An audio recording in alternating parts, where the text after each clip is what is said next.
Hi, you guys. This is Angie with Beauties and the Bigfoot, and today is January 19th. Tonight, I wanted to talk about. I got to wondering about how our forest friends handle this weather. I'm in Michigan, and we've had, it's been really cold here today, and where I'm at, we haven't had any snow fall, but we've had snow blow. I went to the chiropractor earlier and went through two blowing snow squalls that were basically whiteouts. And it was, white knuckled driving on a 2-track on these snow covered roads in parts where the fields, when I went by fields. Now the woods, when I went by wooded areas, the road was clear because there was no wind blowing through there. But there's a lot of fields around where I'm at because I am in rural parts of it. And those fields, the wind was whipping through there pretty good, and there was two whiteouts that I white knuckled my way through there. So today is Martin Luther King Day, and of course that's a holiday. So I always gift on the holidays, so I had to go out into the woods and gift my family their what I gave them sausage, I gave them cheese, and I gave them brownies.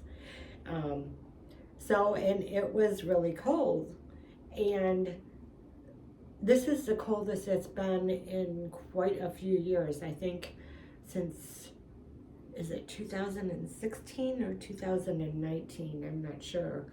And I know further north from me, they had, and I'm not sure, I can't remember what city it was, but they had 100-car pileup because of these whiteouts, and it was from the snow falling.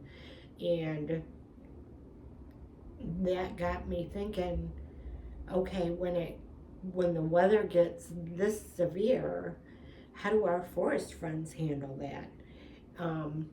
Some people are under the impression that they will leave this place and go to another dimension and ride the weather out.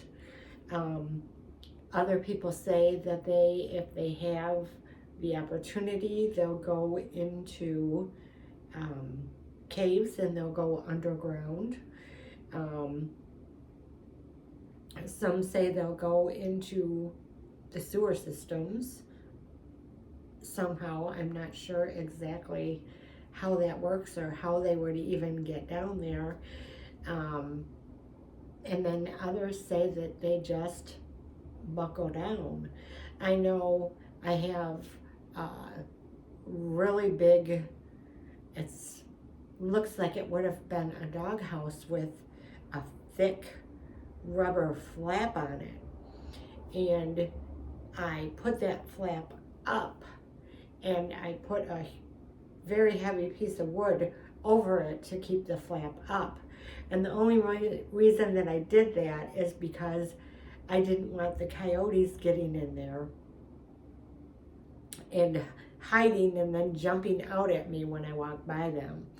So I remember one time when we had a bad snowstorm, that piece of wood, which is extremely heavy, there's pretty much no way that the wind could move that because I can barely move it. It was taken off the top, put on the ground on the side, and that flap was down.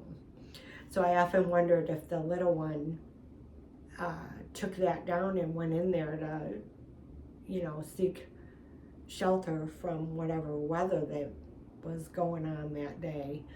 So I just put the flap back up, hauled that big ass piece of wood and put it back on the top of it and left it up there, and that flap hasn't been down yet. I know I went out there and like I said, I gifted today, and that flap was still up, so we'll see what happens, further down the week. I know it's supposed to get like 10 below zero or something on Saturday, and the temperatures are just steadily falling. So it just makes me wonder, and some people say that they can regulate their temperature so that the cold doesn't bother them. There's so many different types of them. I think they each have different abilities to do different things in different areas according to the weather where they're at. I mean, we've literally heard reports of them all around the world in different places. So, and they all look different. The only one thing really that they have in common is they live wild, and they're a wild people. But they're all hair covered.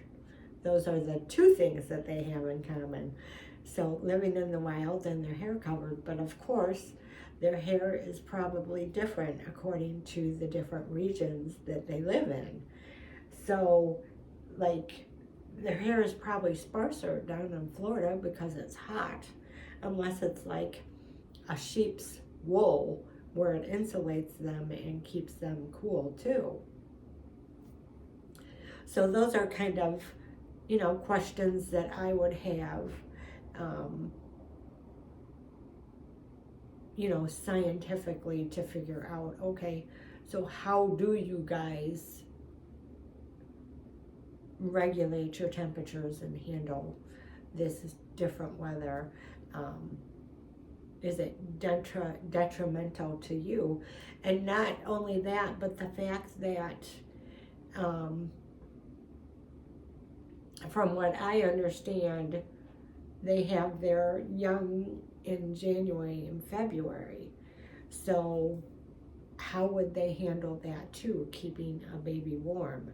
Would they go into another dimension, or would they stay here? And is the other dimensions weather different than ours? Or is it basically the same, like a mirrored type thing? So,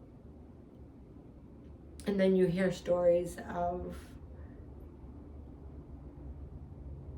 the different ones coming and will knock on people's doors asking for help when the weather gets inclement,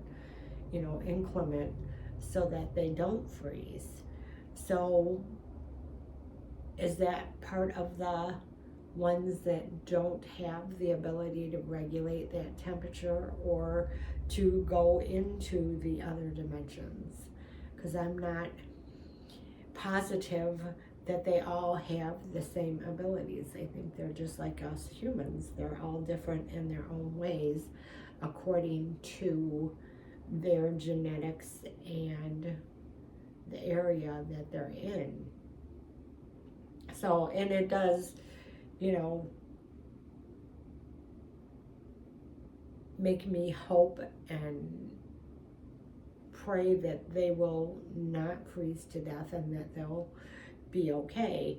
I also worry about the storms and stuff, and like a tree getting knocked down and one of them getting pinned under the tree. But then I think, no, they'll be okay because, they've got their family group, and the family group, how strong they are. They'll be able to get that tree off of